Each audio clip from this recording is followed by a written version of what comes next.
In this video guide, we're going to see how we can work with Zbrush together with Blender. So how we can do import export using a particular add-on if we are in Blender, or plugin if you are in Zbrush, which is called GoB. And it's similar to GoZ. Well, it works together with GoZ. So to find this particular add-on or plugin, you need to go in GitHub. You need to go to GitHub, or you can search for GoB add-on Blender and just click on the first result.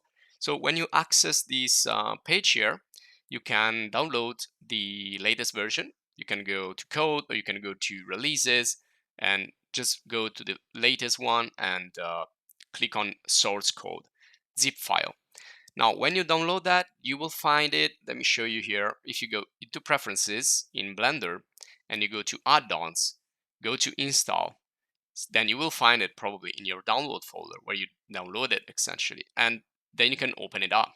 So once it's opened, it's installed, you can just activate it right there. Now, the other really important thing you need to do here, once you activated the GoB plugin or GoB add-on, is to set it up both in here in add-on, in the add-ons in Blender. So you click there in the folder and you get the path where you have installed Zbrush. So in my case, I just installed it here in C program files. To find it, I will type Maxon because this is the latest version of Zbrush. And then I will look for the exe file or executable. And that's going to be the link, the path that I'm going to use there in the, let's say, Blender side. And you can see those three buttons on the top will help you to export, import from Blender or to Blender. Now, the other thing you need to do is go again in a zip file, extract the Blender folder from that zip file that you just downloaded from GitHub. And that folder there, you need to copy or cut it and paste it in a specific folder, which is this one here. And it's inside users, C users public pixelogic. So this is the um, folder where you will find the GoZ apps. So these are the apps that you can use with GoZ. So you can just paste it there, or again, cut it and paste it, or copy and paste it. Now, once you do that, just restart Zbrush, and you should see in the preferences of Zbrush that you can configure now the path to Blender. So this is the other side. This is the Zbrush side, and this is where we use GoZ. So it's GoB for Blender and GoZ for Zbrush.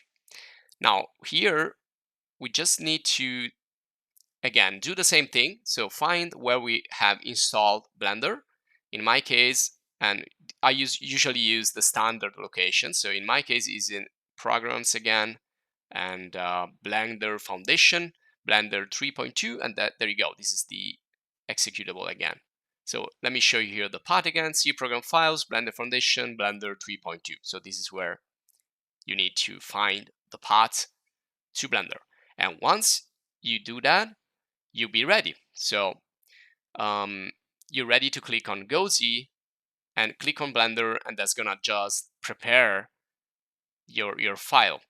Now, actually, when we need to do import export, we need to activate the action. So if we select something in Blender, we can click on export and we can export it to ZBrush. If we want to import from ZBrush into Blender, we need to activate that import button there on the top, and then just click on GoZ and wait. Depending on how big is your file, it's gonna take, like seconds or minutes or perhaps hours, depending also on the strength of your computer. But there it is. Now I can definitely see the sculpting there, the geometry is there, and also the textures have been exported. Now there are other ways you can export from ZBrush into other software, but this is like, I think, the quickest way. Now I think that as long as the character there or the subject will look great, that's fine. So now let's see also the textures. Now to see the textures, you need to go to the shading mode in Blender, which is this third sphere here on the top right of your window. And now we can also see some texture. But if you want to see the best results, you can click on the fourth sphere, which is the render. And now it's a little bit like in the dark. So I will move the light a little bit behind, or actually you can create more lights. You can do a lot of things in Blender. You can create an entire scene. You can manipulate lights, materials, and do animation. So this is probably what the workflow. So create your character highly detailed in ZBrush and then move it into another software, which in this case is Blender. Now you can see that we are missing something here. And in ZBrush, I also created the fibers, or the fiber mesh, which are like hairs or fur. And I don't have like teeth. I don't have eyes. So I need to move also those into Blender. And this is, again, really easy. I select the subtool that I want to move into Blender and just click on GoZ, and the import button needs to stay activated. So I'm just going to move down to the other subtools and just click on GoZ. Now, depending on what you want to do, if you want to like create a single object, you can also then join everything together later if you want, or if you can join it everything together in ZBrush. But in my case, I want to keep those separate. And also, I want to try to export the fiber meshes.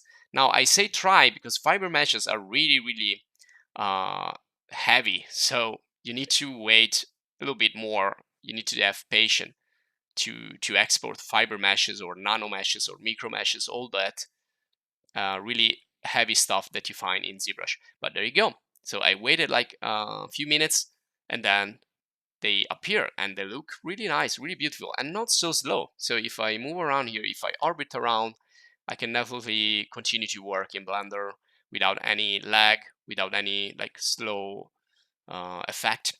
So this is really nice. And now I can also like apply lights, and well, everything looks like it's there. Everything is okay. Now there are other ways. Again, you can export from ZBrush. You can just use the standard export. And in this case, you can use OBJ or FBX. Now, when I export like these, I usually use FBX because it's more, I don't know, I think it's more solid, but you can use also other formats if you know them better. But usually I use FBX in general. And also you have other plugins which are built in ZBrush. Like you have plugins to create UV maps or unwrap, like the UV master. So if you need to create light maps for a video game, or if you want to define better your mapping and textures. And you also have the multi-map exporter, which will export all the textures that you want, and also you can export the mesh together with all the textures. So these are other ways, and these are explained in the ZBrush video course. So if you want more information about the ZBrush video course or the Blender video course, just write in the comments or ask questions, ask for assistance.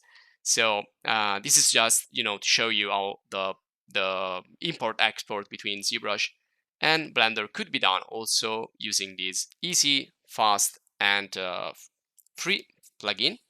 So this will be all for this video guide. If you enjoyed, subscribe to the channel. If you want to support us, please join as a supporter. So thanks for watching, and see you in the next.